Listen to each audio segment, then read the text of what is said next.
Hello दोस्तों, मैं आप लोगों को अपने फेसबुक आईडी पर स्वागत करता हूं और अपने यूट्यूब चैनल पर भी आप लोगों को स्वागत करता हूं।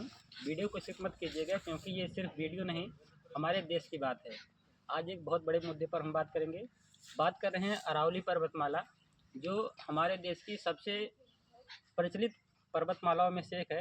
हमारे भारत की सबसे पुरानी पर्वतमाला है अरावली पर्वतमाला। अरावली पर्वतमाला की अगर हम लोग बात करेंगे तो अरावली पर्वतमाला जो है यह 800 किलोमीटर की लंबाई में फैली है। अरावली पर्वतमाला गुजरात, राजस्थान, दिल्ली और हरियाणा तक फैली हुई है।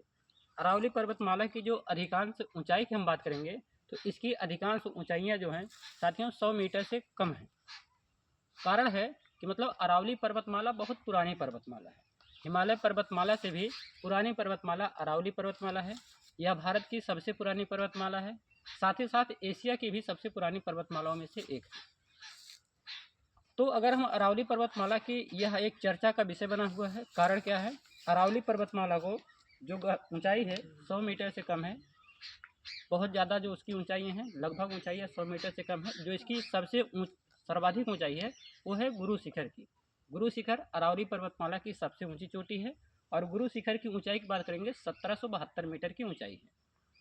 तो गुरु शिखर 1772 मीटर की ऊंचाई में अरावली पर्वतमाला की सबसे ऊंची चोटी है। अगर हम इसकी विशेषताओं की बात करेंगे तो अरावली पर्वतमाला के कारण भारत के पूर्वी हिस्से में थार का मरुस्थल फैल नहीं पाता है।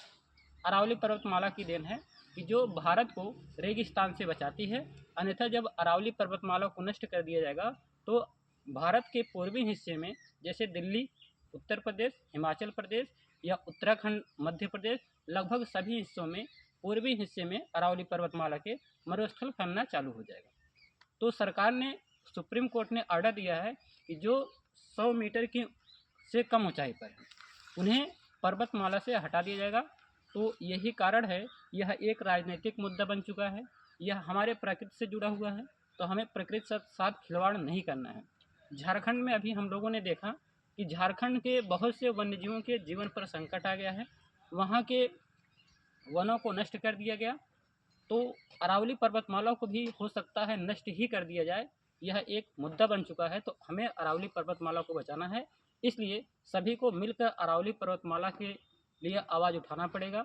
इस वीडियो को ज़्यादा से ज़्यादा शेयर कीजिएगा क्योंकि यह हमारे भारत की ही बात नहीं, हमारे भारत के लोगों का जीवन संकट में आ सकता है।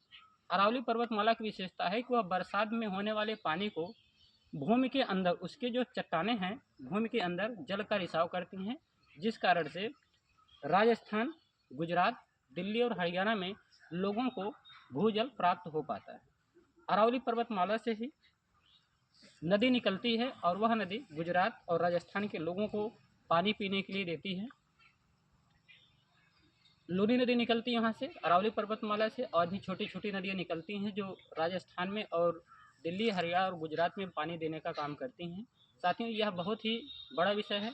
अरावली पर्वतमाला से हमारे देश में तांबा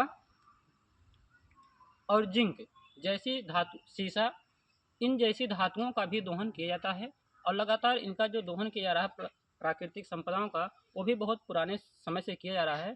तो हो सकता है कि सरकार या सुप्रीम कोर्ट का कुछ मानना हो कि जिस कारण से अरावली पर्वतमाला को हटा करके वहाँ से शायद कुछ चीज़ें सरकार खोजना चाहती हो, या सुप्रीम कोर्ट से को लगा हो कुछ, मतलब यहाँ पर कोई प्राकृतिक संपदा है। तो हम यही कहना चाहेंगे कि प्राकृतिक संपदा के चक्कर में जो संपदा हमारे पास है वो नष्ट ना हो। यह संपदा हमारे भारत की रक्षा करती है, भारत के लोगों की जलवायु में परिवर्तित होने से जलवायु परिवर्तन को बचाती है, जलवायु में परिवर्तन होने वाले कारकों का रक्षा करती है। तो साथियों, यह जलवायु का, मौसम का और जल का सबसे अच्छा स्रोत माना जाता है। तो हमें अरावली पर्वतमाला को बचाना है। यह हम सबका मुहिम है कि सरकार अरावली पर्वतमाला को नष्ट न करे। यह मेरी हाथ जोड़कर निवेदन है और आप सभी लोग इस वीडियो को शेयर कीजिएगा। अगर जानकारी अच्छी लगी हो तो इस पर लाइक और कमेंट जरूर कीजिएगा। Thank you. जय हिंद साथियों।